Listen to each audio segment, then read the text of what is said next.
endless but beautiful. That's how an exhausted runner described this salt flat in the South American nation of Bolivia. She was one of 80 athletes who recently participated in the nation's Buff Skyline Tunupa race, which stretches across the Uyuni Salt Flat. One of the events here is just over 6 miles. Another is 15. The longest is 26 miles, and it includes an ascent of the Tunupa volcano at the edge of the flat. Is it hard? Yes, there are technical areas of terrain, and runners can and do fall. But this is just one of 6 extreme races in Bolivia that are part of the run-up, get it, to next July's Sky Race World Cup in Brazil. So this is supposed to be hard, and it attracted athletes from as far away as Italy and New Zealand.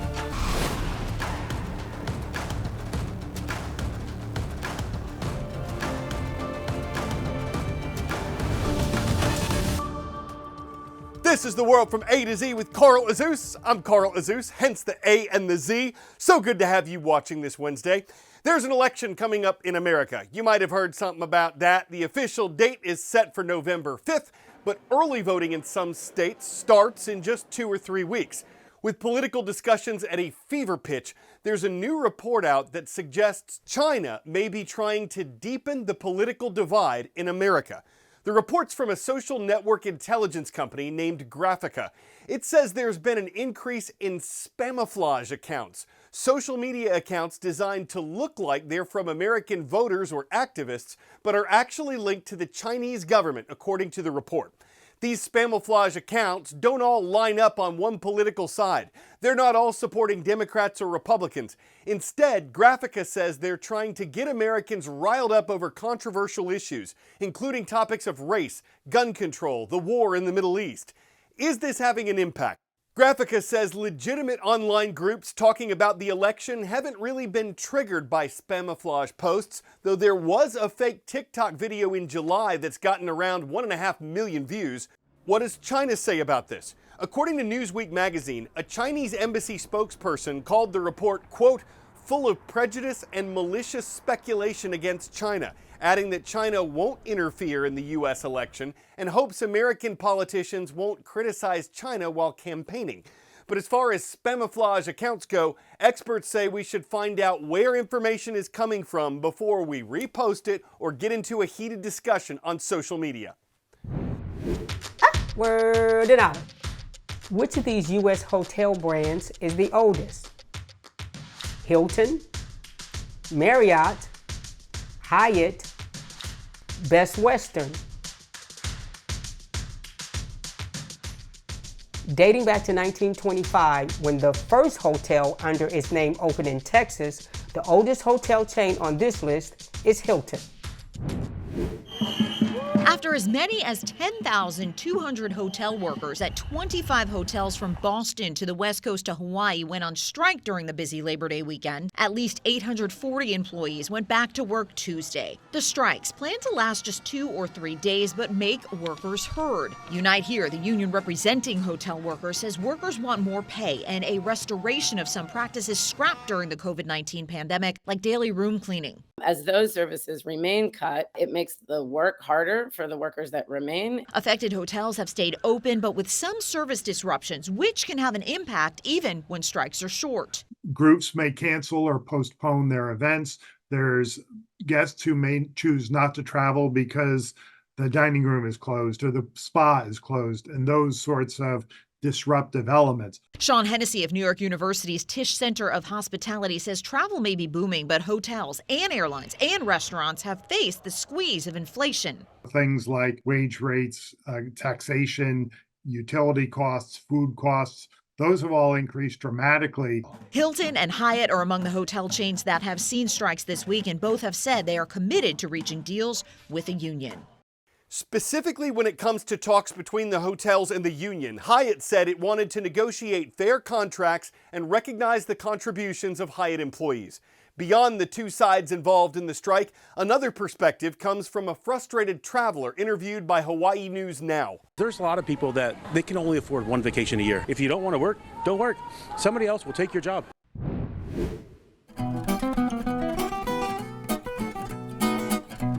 On this date in world history, September 4th, 1957 saw a key event in the U.S. Civil Rights Movement. 9 African American students had enrolled at Little Rock Central High School in Arkansas. Up until then, the school had been all white, but the U.S. Supreme Court's Brown v. Board of Education decision had come down 3 years earlier and ruled that racial segregation was unconstitutional. On September 4th at Central High, an angry mob of white people, along with the Arkansas National Guard, prevented the 9 black students from attending class there. But the event drew national attention to the students and the state's defiance of the U.S. Supreme Court decision, and by September 25th, with the help of the federalized National Guard and the U.S. Army, the Little Rock Nine, as they came to be known, finally attended school regularly at Central High.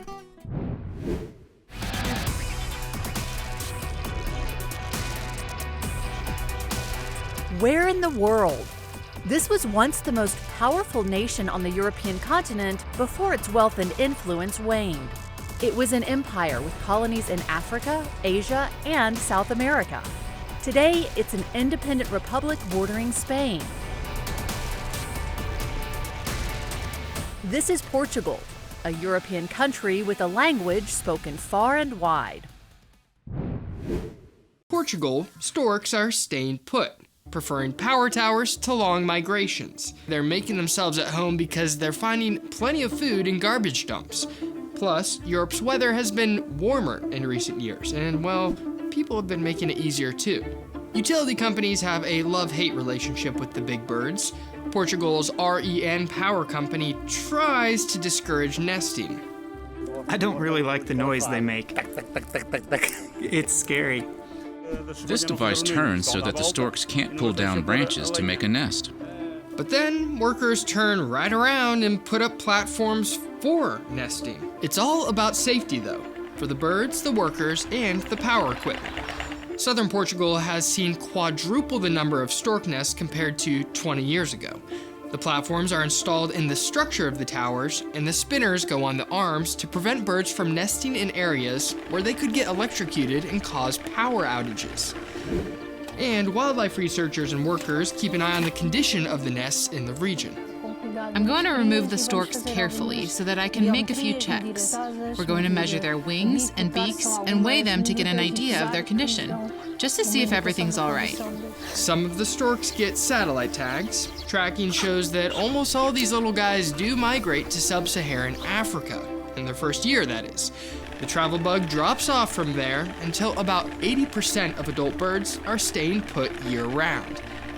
But whether they go or stay, the good news is that these birds, which were once endangered in Portugal, are now thriving.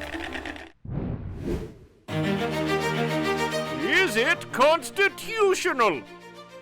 The first state to ratify the U.S. Constitution was Delaware. This is true. It was on December 7th, 1787 that Delaware's delegates ratified it, which is why Delaware is nicknamed the first state. The first state is the first place we're visiting on today's World of Viewers. From Delaware, we welcome Mrs. Burton's class at the Brian Allen Stevenson School of Excellence. It's in Georgetown. Next, we land in Vacation Land. The state of Maine is where Miss Marie's class is watching from Winthrop Middle School in Winthrop. And across the Pacific, it's great to see Miss Ayango's class. The Tigers are on the prowl at Seoul International School. It's in Seongnam, South Korea.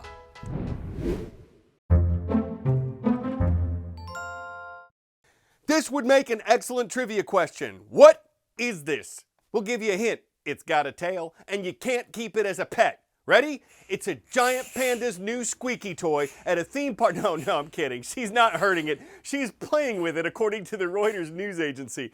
Twin baby pandas were born at a Hong Kong theme park about 2 weeks ago, and while they don't look now like they will when they're giant, they are an important +2 for a species that's considered vulnerable. Unless one of them refuses to grow up, like Peter Panda. You knew some pandas were coming. Yes, there are people who panda wordplay. They might think I'm pandering, but a show without puns would be punter-produced and simply pun-bearable. So, as we look at stories that span the world, we hope we can reach a panderstanding that sometimes there'll be some pandemonium, y'all. I'm Carl Azuz, and that's the world from A to Z. You are the best part of what we do, so we hope to see you again on Thursday.